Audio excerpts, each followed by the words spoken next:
everybody, welcome back to my channel. I'm doing another review video today and I don't feel bad about it at all. I do a little bit, but not really. Today we are doing a review video over the Smashbox LA Cover Shot Eye Palette, and this is the box that I held upside down in my haul thumbnail, so love that. But this is what the palette looks like, so if you are curious, keep watching and let's go ahead and get into this video. So this is my first palette I've ever bought by Smashbox. I'm not too familiar with a lot of their stuff.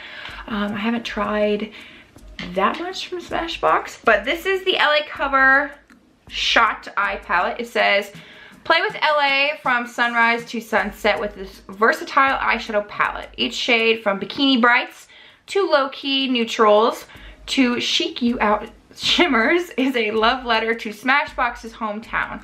A city tatted with endless inspo and creativity, we captured the killer ocean views, top-down sunset joyrides, and must-snap now murals to bring you shadows that wow.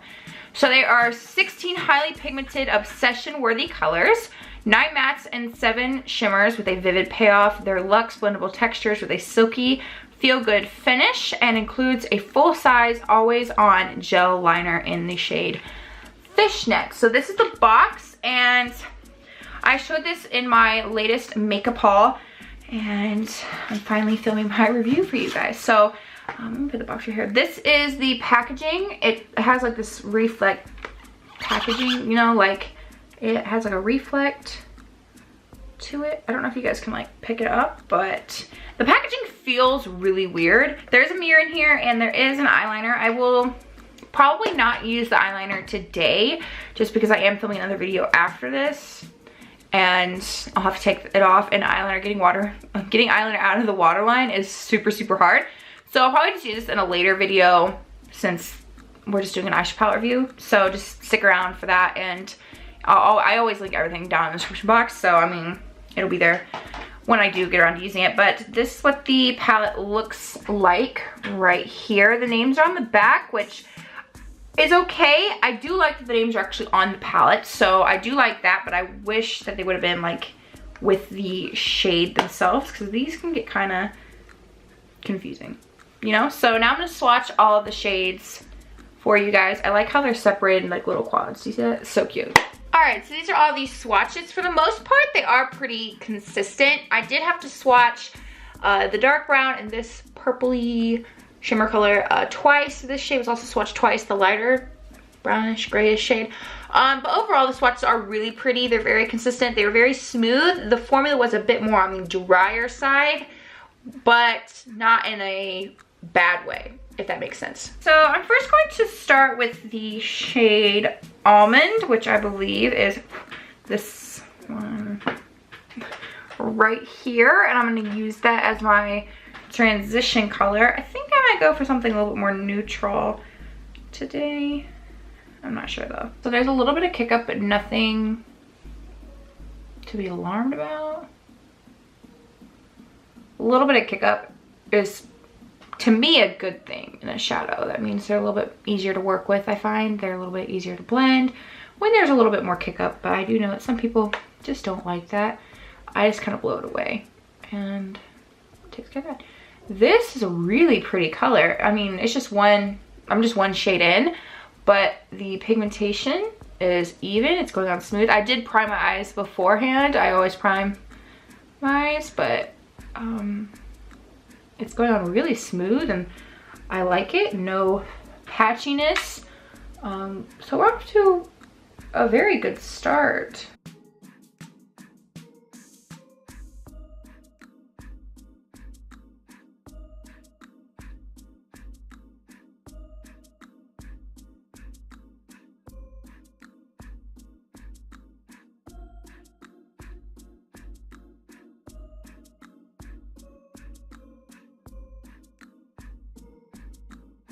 I'm gonna go in with hashtag Sunset, which is this corally shade right here. I'm gonna put that in my crease. Why I'm gonna go in with this shade, I'm not entirely sure, but I really want to use it. Okay, so it's like a subtle coral, which I do like. I was anticipating it to be a bit more pigmented. It's still pigmented. I mean, you can definitely see it, but I was anticipating it to be really pigmented, but it was a pleasant surprise because this you can build up. So I do like that. You can go like all in, or you can just do a light wash of coral, which I think is pretty.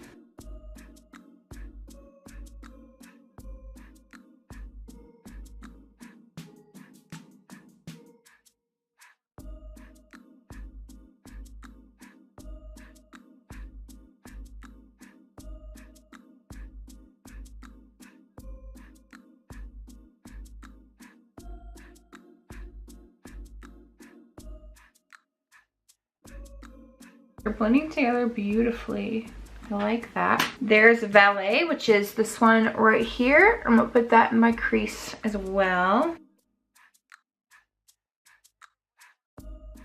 Now I'm gonna take the shade Rose Bowler. I think that's how you say it. It's this one right here. I'm gonna pack that all over my lid.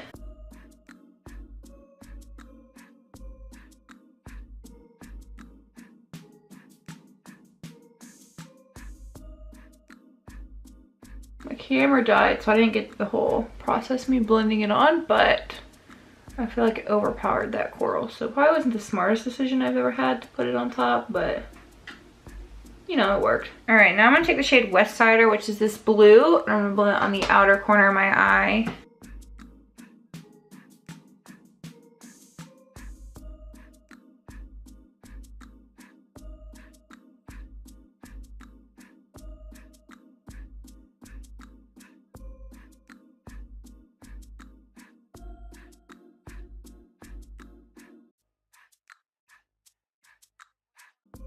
All right, so now I'm going to finish my makeup and I'll be back to give you my final thoughts. All right, so I'm back to give you my final thoughts on the LA Cover Shot eye palette. I always want to call it something else, I don't know why. But overall, I liked the palette. They were really easy to work with, very easy to blend. They were, like I said earlier, harder than normal eyeshadows, but not in a bad way. Like Anastasia and the Rock shadows are so soft that if you like barely tap your brush in, a ton of pigment comes up. These are not that way. They're more buildable, which I actually liked, but they were still pretty pigmented. And overall, I really liked it. I think they blended together beautifully, and I don't know, there's nothing really else I can say about it. I didn't try the eyeliner, as I mentioned earlier, but yeah, I think that's it. So subscribe to my channel if you aren't already, and hit my notification bell to upload every Tuesday and Thursday, and I'll see you in my next video.